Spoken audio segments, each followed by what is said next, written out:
On January 1st of this year, a college student from Yarmouth, Sammy Potter, and a classmate set out to hike in one calendar year America's three major long-distance trails: the Appalachian, Continental Divide, and Pacific Crest.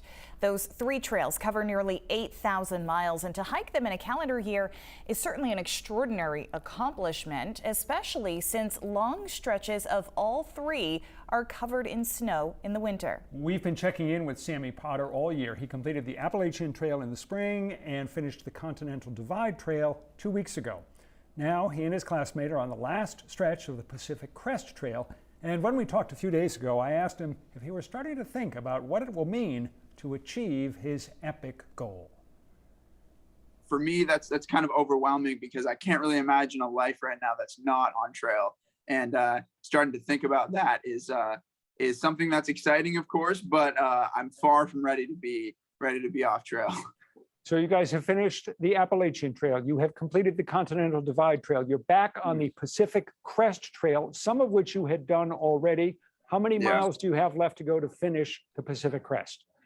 We have less than 900 miles. So I think it's somewhere around like 850 to be exact. We're into early October now. Obviously, in that part of the country, at that altitude, you can get snow at any time now. You could have gotten it in September. You could have gotten it in August. That makes it very challenging to finish up the Pacific Crest Trail in this year before the snow gets too deep. How do you assess your prospects? Yeah, it's a really good question. Snow is obviously a huge concern, and then rain and wind is also a really big concern. That said, the last week, the first week that we've spent in Washington, it rained every single day. And so I had to update my gear arsenal a little bit. I'm now wearing sometimes what's called the balaclava, which is a way of like protecting your face from the wind and the rain. And I actually also started wearing ski goggles when it gets super windy to protect my eyes from wind blindness.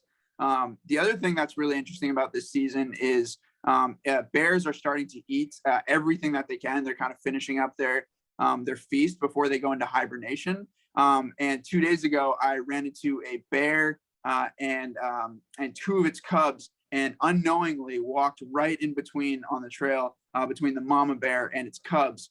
And because they're obviously so protective, ended up getting charged by this mama bear, which is something I never would have anticipated.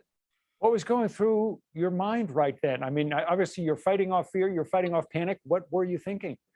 Yeah, the ironic thing about bear encounters is the more scared that you are, the more likely you are to be attacked, because you're kind of giving off these pheromones, and the bear is very privy to knowing if people are scared, kind of like bees. Luckily, I was able to see because its ears were up and not back, and it was huffing and puffing. That usually indicates a bluff charge, whereas if they're really coming after you to attack you, usually their ears will be back, and they'll be a little bit quieter in sort of a stealth mode.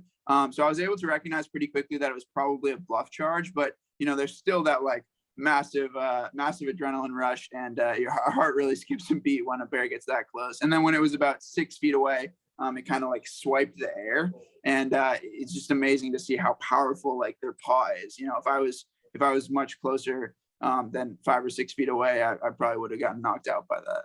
And then how did the encounter come to an end? It came to within 6 feet of you, swiped the air. Then what happened? I was standing still, pretty frozen, trying to hold my ground and making lots of noise just to let it know that I was neither prey nor predator. After it bluff charged me, it ran back about 100 yards, and that's when I heard the cubs kind of scurrying behind me. So I just moved sideways and gave the cubs like a clear track back to their mama bear. And once they got back together, it seemed like they forgot about me pretty quickly in the face of seeing all these like berries that they wanted to eat. Another memorable episode happened a few weeks ago on the Continental Divide Trail. Potter felt his body, in his words, start to break down. He'd been hiking virtually every day since January 1st.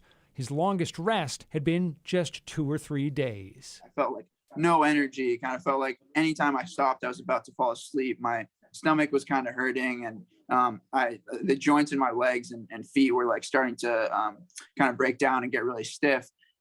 And eventually I realized that, something was definitely going on. And then all of a sudden I just started, I had like a ton of vomit and nausea, and I decided I had to bail. I had to get to a hospital pretty immediately because I was feeling very dizzy and like I might pass out.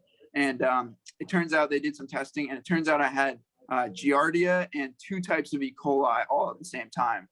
Most likely from an unclean water source. But after a week of antibiotics, I felt healthier than ever. And right now I feel like a ton of energy.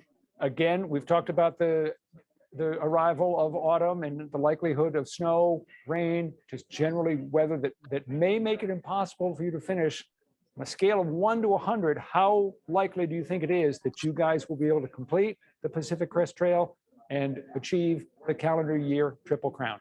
Yeah, listen, we've been through a lot, Rob, and there's very few things that I think would stop us at this point. So I have to say 100 because I feel very confident that whatever challenges are thrown at us, we're going to figure out a way to finish it up.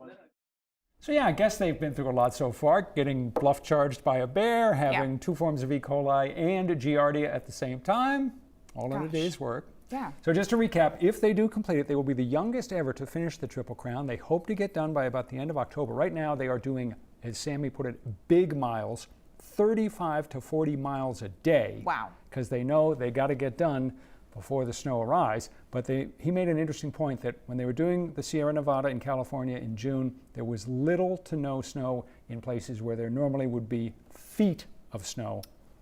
This is climate change. Yes. And so they're asking people to support the organization Protect Our Winters, which advocates for policies that will mitigate climate change. You'll find more information about Protect Our Winters on our website and app in the 207 section. Gosh, really, really ambitious goal, but it's extraordinary. But they've got motivation now. They're booking along, and we'll check in to see how they keep doing. When we come